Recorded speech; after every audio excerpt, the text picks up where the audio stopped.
Dear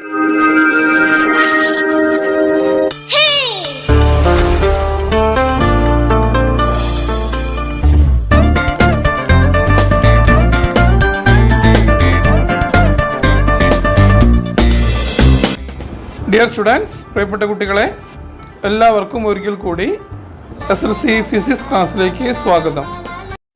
Victers ചാനലിലെ ഒന്നാമത്തെ ചാപ്റ്ററിൻ്റെ 9ാമത്തെ ക്ലാസ്സിൻ്റെ റിവ്യൂ ക്ലാസ്സാണ് ഈ വീഡിയോയിൽ ഡിസ്കസ് ചെയ്യുന്നത്. അപ്പോൾ എല്ലാവർക്കും ഒരിക്കൽ കൂടി SSLC ഫിസിക്സ് ക്ലാസ്സിലേക്ക് സ്വാഗതം. കഴിഞ്ഞ ക്ലാസ്സിൽ നമ്മൾ റെസിസ്റ്റേഴ്സിൻ്റെ കണക്ഷനുമായി ബന്ധപ്പെട്ടാണ് ക്ലാസ്സുകൾ കൈകാര്യം ചെയ്തത്. അതായത് റെസിസ്റ്റേഴ്സ് സീരീസായും പാരലായും കണക്റ്റ് ചെയ്യാം എന്ന് നമ്മൾ പഠിച്ചു. സീരീസ് കണക്ഷനെ ബന്ധപ്പെട്ട ഇക്വേഷൻ ഫോർമേഷനും അതുമായി ബന്ധപ്പെട്ട പ്രോബ്ലംസുമാണ് കഴിഞ്ഞ ക്ലാസ്സിൽ ഡിസ്കസ് ചെയ്തത്. അതിലൊരു ഹോംവർക്ക് ഉണ്ടായിരുന്നു. ആ ഹോംവർക്ക് നമുക്ക് ആദ്യം ഒന്ന് ചെയ്തു നോക്കാം. What is the current if 4 ohm and 2 ohm resistors R connected in series and 6 volt potential difference is applied? ഇതായിരുന്നു നമ്മുടെ ക്വസ്റ്റ്യൻ. ഈ ക്വസ്റ്റ്യൻ എങ്ങനെയാണ് ചെയ്തത് എന്ന് നോക്കാം. നിങ്ങൾ ഈ ആൻസറും നിങ്ങൾ ചെയ്ത ആൻസറും തമ്മിൽ കമ്പയർ ചെയ്ത് നോക്കുക. എന്തെങ്കിലും തെറ്റുകളുണ്ടെങ്കിൽ അത് റെക്ടിഫൈ ചെയ്യുക. യെസ്, പൊട്ടൻഷ്യൽ വ്യത്യാസം, പൊട്ടൻഷ്യൽ ഡിഫറൻസ് ഇവിടെ V is equal to 6 volt ആണ്. ദെൻ R1 റെസിസ്റ്റൻസ്, ഒരു resistance R1 is equal to 4 ohm ആണ്. R2 is equal to 2 ohm. അപ്പോൾ ഇവിടുത്തെ effective resistance R is equal to R1 plus R2. ഇവിടെ series ആയിട്ടാണല്ലോ connect ചെയ്തത്, അതുകൊണ്ട് R is equal to R1 plus R2. Then that is equal to 4 plus 2. That is equal to 6 ohm. അപ്പം നമുക്കിവിടെ V 6 volt കിട്ടി. അതുപോലെ തന്നെ resistance R is equal to 6 ohm കിട്ടി. ഇവിടെ നമുക്ക് കറണ്ടാണ് കണ്ടുപിടിക്കാൻ പറഞ്ഞത്. അപ്പോൾ I is equal to V by R. ഇതാണ് നമ്മുടെ equation. I is equal to V by R. Then V 6 ആണ്, R 6 ആണ്. അപ്പോൾ 6 by 6 that is equal to 1 ohm 1 ampere എന്ന് കിട്ടി നമുക്ക്. അതായത് ഇവിടെ നമുക്ക് കറണ്ട് 1 ampere ആണ് എന്നാണ് നമുക്ക് കിട്ടിയത്. അപ്പോൾ നിങ്ങളുടെ ആൻസറും ഈ ആൻസറും തമ്മിൽ എല്ലാവരും ഒന്ന് കമ്പയർ ചെയ്ത് നോക്കുക. തെറ്റുകളുണ്ടെങ്കിൽ തിരുത്തുക. ഓക്കെ, ഇനി നമുക്ക് ഇന്നത്തെ ക്ലാസ്സുകളിലേക്ക് കടക്കാം. ഇന്ന് നമുക്ക് റെസിസ്റ്റേഴ്സ് സമാന്തര രീതിയിൽ പാരലൽ ആയി ബന്ധിപ്പിക്കുമ്പോൾ ആ സർക്യൂട്ടിൽ ഉണ്ടാകുന്ന കറണ്ടിൻ്റെയും പ്രതിരോധം ഇഫക്റ്റീവ് റെസിസ്റ്റൻസിൻ്റെയും പൊട്ടൻഷ്യൽ ഡിഫറൻസിൻ്റെയും മാറ്റം എന്താണെന്ന് വളരെ വ്യക്തമായി പഠിക്കാം. കഴിഞ്ഞ ക്ലാസ്സിൽ റെസിസ്റ്റേഴ്സ് ഞാൻ നിങ്ങളെ പരിചയപ്പെടുത്തുകയുണ്ടായി. ഇതേത് രീതിയിലാണ് ഇങ്ങനെ ബന്ധിപ്പിച്ചാൽ പറയുക? സമാന്തര രീതി, പാരലൽ മെത്തേഡ്. ഇവിടെ ഈ റെസിസ്റ്റേഴ്സിൻ്റെ സ്വതന്ത്രമായ അഗ്രങ്ങൾ ഒന്നിച്ച് കണക്ട് ചെയ്തിരിക്കുകയാണ്, ഒന്നിച്ച് പൊതുവായി കണക്ട് ചെയ്തിരിക്കുകയാണ്. ഇനി നമ്മൾ ഇലക്ട്രിക് സോഴ്സ് കണക്ട് ചെയ്യുന്നത് ഈ രണ്ട് അഗ്രങ്ങൾക്കിടയിലാണ്. ഈ രണ്ട് അഗ്രങ്ങൾക്കിടയിലായി ഒരു വൈദ്യുത സോഴ്സ് നമ്മൾ കണക്ട് ചെയ്യും. രണ്ട് അഗ്രങ്ങൾക്കിടയിലായി കണക്ട് ചെയ്യുന്നു എന്ന് വിചാരിക്കുക. അപ്പോൾ ഒന്നാമത്തെ റെസിസ്റ്ററിന് ഇതിന് നമുക്ക് വേണമെങ്കിൽ R1, രണ്ടാമത്തേത് R2, മൂന്നാമത്തേതോ R3 എന്നിങ്ങനെ വിളിക്കാം. ഇവിടെ ഓരോ റെസിസ്റ്ററിനും ലഭിക്കുന്ന പൊട്ടൻഷ്യൽ ഡിഫറൻസ് എത്രയായിരിക്കും?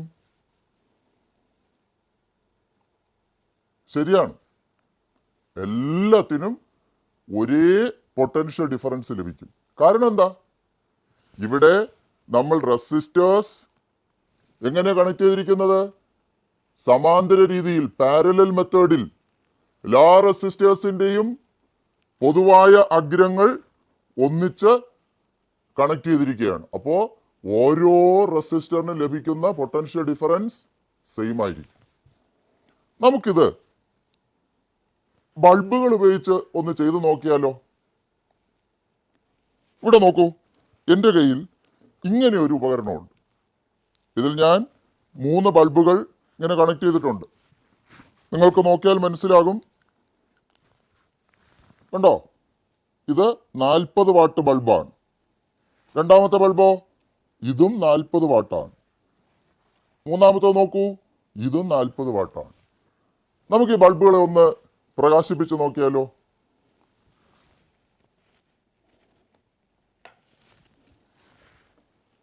ഒന്നാമത്തെ ബൾബ്, 2, മൂന്നാമത്തെ ബൾബ് ഞാൻ പ്രകാശിപ്പിച്ചു.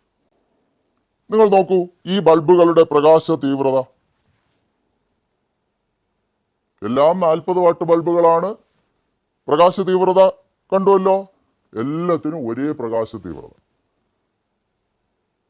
ഇവിടെ ഈ ബൾബുകളെ എങ്ങനെയാണ് കണക്ട് ചെയ്തിരിക്കുന്നത്? പാരലൽ മെത്തേഡിലാണ്, സമാന്തര രീതിയിൽ. ഞാൻ ഒരു 40 വാട്ട് ബൾബ് പ്രത്യേകം കണക്ട് ചെയ്തിട്ടുണ്ട്. ഇതിനൊന്ന് പ്രകാശിപ്പിച്ച് നോക്കുകയാണ്. ഇതാ നോക്കൂ, ഈ ബൾബിന്റെ പ്രകാശം നോക്കൂ. അപ്പോൾ ഒരു 40 വാട്ട് ബൾബ് പ്രത്യേകം സെപ്പറേറ്റ് ആയിട്ട് കണക്ട് ചെയ്ത് അതിലൂടെ വൈദ്യുതി കടത്തിവിട്ടപ്പോൾ കിട്ടുന്ന പ്രകാശവും ഇവിടെയും നോക്കൂ, ഈ ഉപകരണത്തിലും എല്ലാ ബൾബുകളിൽ നിന്നും കിട്ടുന്നത് സെയിം ഇന്റൻസിറ്റി ഉള്ള ലൈറ്റാണ്. അപ്പോൾ ഇവിടെ ഇതിന് കൊടുത്തത് എത്ര വോൾട്ടാ? ഈ ബൾബിന് കൊടുത്തത് 230 വോൾട്ട്. ഇവിടെ ഓരോ ബൾബിനും ലഭിക്കുന്നത് എത്ര വോൾട്ടാണ്? ഓരോ ബൾബിനും ലഭിക്കുന്നത് 230 വോൾട്ട് തന്നെയാണ്. അതുകൊണ്ടാണ് എല്ലാ ബൾബുകളും ഒരേ ഇന്റൻസിറ്റിയിൽ പ്രകാശിക്കുന്നത്. പിന്നെ ഇതിൽ വേറൊരു പ്രത്യേകത ഉള്ളത്, നമുക്ക് ഇങ്ങനെ ബൾബുകളെ കണക്ട് ചെയ്യുമ്പോൾ, അതായത് സമാന്തര രീതിയിൽ പാരലൽ മെത്തേഡിൽ കണക്ട് ചെയ്യുമ്പോൾ, ഇതാ നോക്കൂ, ഞാൻ ഒരു സ്വിച്ച് ഓഫ് ചെയ്തപ്പോൾ ആ ബൾബ് ഓഫായി. രണ്ടാമത്തെ സ്വിച്ച് ഓഫ് ചെയ്തപ്പോഴോ ആ ബൾബും ഓഫായി. മൂന്നാമത്തെ സ്വിച്ചും ഓഫ് ചെയ്തപ്പോഴോ ആ ബൾബും ഓഫായി. ഇനി നോക്കൂ, ഞാൻ ഈ സ്വിച്ച് ഓൺ ചെയ്യുന്നു, ആ ബൾബ് പ്രകാശിച്ചു. ഈ സ്വിച്ച് ഓൺ ചെയ്യുന്നു, അത് പ്രകാശിച്ചു. ഇതോ പ്രകാശിച്ചു. ഓഫ് ചെയ്യണമെങ്കിൽ ഓഫ് ചെയ്യാം. അതായത് ഈ മെത്തേഡിൽ നമ്മൾ ബൾബുകളെയോ ഇലക്ട്രിക് ഉപകരണങ്ങൾ, electric appliances parallel method connect ചെയ്യുമ്പോൾ നമുക്ക് വ്യത്യസ്ത സ്വിച്ചുകൾ ഉപയോഗിച്ച് അവയെ നിയന്ത്രിക്കാൻ സാധിക്കും. അതായത് if electrical appliances are connected in parallel, we can control them by using different switches. ഈ മെത്തേഡിലാണ് നമ്മൾ വീടുകളിൽ വൈദ്യുത ഉപകരണങ്ങളെ ബന്ധിപ്പിച്ചിരിക്കുന്നത്. മനസ്സിലായോ?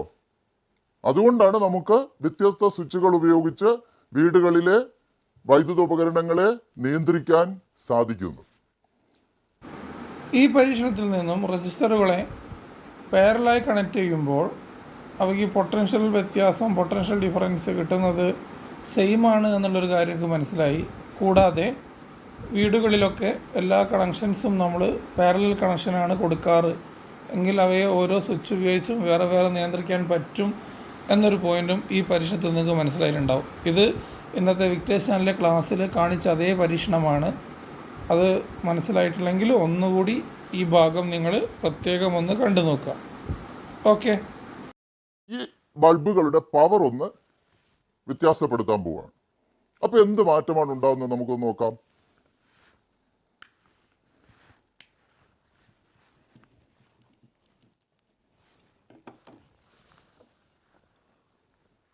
ഒരു ബൾബ്, ഈ ബൾബിന്റെ പവർ 100 വാട്ട്. ഇത് കണ്ടല്ലോ, ഇത് 60 വാട്ട് പവറുള്ള ബൾബാണ്.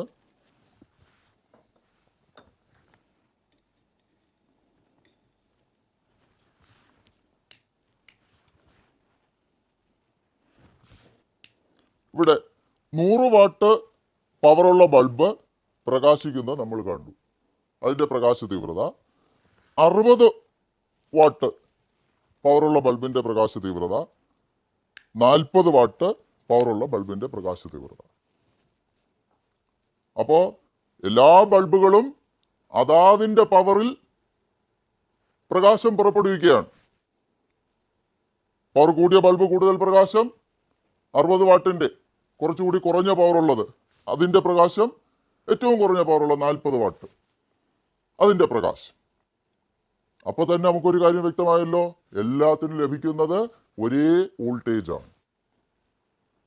ഇനി കഴിഞ്ഞ ക്ലാസ്സിൽ നമ്മൾ പഠിച്ചു പവർ കുറഞ്ഞ ബൾബിന് പ്രതിരോധം കൂടുതലാണ്. Resistance is more for the bulb of low power, resistance is less for the bulb of high power. അപ്പോൾ ഇവിടെ 100 വാട്ട് ബൾബ്, 100 വാട്ട് ബൾബിന് റെസിസ്റ്റൻസ് വളരെ കുറവാണ്. ഇവിടെയാണെങ്കിലോ 40 വാട്ട് ബൾബിൻ്റെ കാര്യം എങ്ങനെയാണ്? 40 വാട്ട് ബൾബിന് പ്രതിരോധം കൂടുതലാണ്, പ്രതിരോധം കൂടുതലാണ്. അപ്പോൾ എന്താ സംഭവിക്കുക? എല്ലാത്തിലും ഒരേ കറണ്ട് പ്രവഹിക്കുമോ? എന്നാലോചിച്ച് നോക്കൂ. ശരിയാണ്. റെസിസ്റ്റൻസ് കൂടിയതിലൂടെ കുറഞ്ഞ കറണ്ട്, റെസിസ്റ്റൻസ് വളരെ കുറഞ്ഞതിലൂടെ കൂടുതൽ കറണ്ട്. നമുക്കൊരു ചെറിയൊരു മാത്തമെറ്റിക്കൽ പ്രോബ്ലം ചെയ്തു നോക്കിയാലോ. ഇവിടെ ഇപ്പോൾ 3 ബൾബുകളുണ്ട്. ഞാൻ ഈ പറയുന്നത് എളുപ്പം നിങ്ങൾക്ക് മനസ്സിലാൻ വേണ്ടിയിട്ടുള്ള ഒരു ചെറിയൊരു കണക്കാണ്. ഇവിടെ ഈ 3 ബൾബിനും ഉള്ള പ്രതിരോധം ഇങ്ങനെയാണെന്ന് സങ്കല്പിക്കുക. ഒന്നാമത്തെ ബൾബിൻ്റെ പ്രതിരോധം 50 ohm resistance of first bulb, അതായത് പവർ ഏറ്റവും കുറഞ്ഞതിന് 50 ഓം എന്ന് വിചാരിക്കുക.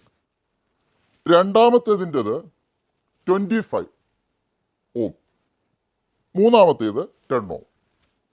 പവർ കൂടിയതിന് പ്രതിരോധം വളരെ കുറവാണ്, അപ്പോൾ ഇവിടെ 10 ഓം. ഇതിന് നമ്മൾ അപ്ലൈ ചെയ്യുന്ന വോൾട്ടേജ് 230 എല്ലാവർക്കും അറിയാം. ഇവിടെ അപ്ലൈ ചെയ്യുന്നത് കാൽക്കുലേഷൻ എളുപ്പത്തിന് വേണ്ടി നമ്മൾ ഇവിടെ അപ്ലൈ ചെയ്യുന്ന വോൾട്ടേജ് 100 വോൾട്ട് എന്ന് വിചാരിക്കുക. അപ്പോൾ ഒന്നാമത്തേതിൻ്റെ പ്രതിരോധം 50 ഓം, രണ്ടാമത്തേതിൻ്റെത് എത്രയാണ്? 25 ഓം, മൂന്നാമത്തെ ബൾബിൻ്റെ എത്രയാ? 10 ഓം. അങ്ങനെയാണെങ്കിൽ ഇവിടെ വോൾട്ടേജ് എല്ലാത്തിനും ഒരുപോലെയാണ്, എല്ലാത്തിനും കിട്ടുന്നത് എത്രയാണ്? 100 വോൾട്ട്. അപ്പോൾ ഒന്നാമത്തേതിൻ്റെ കേസിൽ നോക്കിയേ, according to Ohm's law V is equal to I into R. അപ്പോൾ ഒന്നാമത്തെ ബൾബിൻ്റെ കേസിൽ 100 is equal to current I into 50. അപ്പോൾ 100 is equal to dash into 50. എത്ര അവിടെ ആൻസർ വരിക? കറക്റ്റ് 2. അപ്പോൾ ഇവിടെ ഐയുടെ സ്ഥാനത്ത് 2 ആംപെയർ. രണ്ടാമത്തേതിലോ 100 is equal to dash into 25. എത്രയാണ് ഇവിടെ ആൻസർ വരിക? Correct 4 ampere. മൂന്നാമത്തെ കേസിലോ 100 is equal to dash into 10. അപ്പോൾ എത്രയാണ് അവിടെ വരുന്നത്? 10 ആംപെയർ. അപ്പോൾ എന്താ മനസ്സിലായത്? കൂടുതൽ പ്രതിരോധമുള്ള ബൾബിലൂടെ കടന്നു പോകുന്ന കറണ്ട് വളരെ കുറവ്, 2 ആംപെയർ. അപ്പോൾ ഒന്നാമത്തെ ബൾബിലൂടെയുള്ള കറണ്ട് എത്രയായിരുന്നു? ഒന്നാമത്തെ ബൾബ് 40 വാട്ടിൻ്റെ ബൾബ്, അതിലൂടെയുള്ള കറണ്ട് 2 ആംപെയർ. റെസിസ്റ്റൻസ് അല്പം കൂടി കുറഞ്ഞ ബൾബ് 60 വാട്ട് ബൾബ്, അതിലൂടെയുള്ള കറണ്ട് എത്രയായിരുന്നു? 4 ആംപെയർ. റെസിസ്റ്റൻസ് ഏറ്റവും കുറഞ്ഞ, പവർ ഏറ്റവും കൂടിയ ബൾബ് 100 വാട്ട്, അതിലൂടെയുള്ള കറണ്ട് എത്രയായിരുന്നു? 10 ആംപെയർ. അപ്പോൾ എന്താ നമുക്ക് മനസ്സിലായത്? Current is divided among various bulbs. ഇവിടെ ഒരു കാര്യം നിങ്ങൾ പ്രത്യേകം ശ്രദ്ധിക്കണം, ഒരു ബൾബിലൂടെ ഒരിക്കലും ഇത്രയും കൂടിയ 10 ആംപിയർ പോലുള്ള വൈദ്യുതി ഒന്നും കടന്നു പോകത്തില്ല. ഇവിടെ കാൽക്കുലേഷൻ എളുപ്പത്തിന് വേണ്ടി മാത്രമാണ് ഇങ്ങനെ ഒരു ഗണിത പ്രശ്നം പറഞ്ഞത്. അതെപ്പോഴും ഓർമ്മിക്കുക. അപ്പോൾ what is total current? Total current I is equal to current through first bulb. Current through first bulb I1 plus current through second bulb I2 plus current through third bulb I3. I is equal to I1 plus I2 plus I3. അപ്പോൾ നമുക്ക് ഇവിടെ total current, effective current in the circuit I is equal to I1 plus I2 plus I3. According to Ohm's law, I is equal to V by R. How much is the current through first bulb? I1. I1 is equal to V by R1. How much current flows through second bulb? I2 is equal to V by R2. What about the current flowing through third bulb? I3 is equal to V by R3.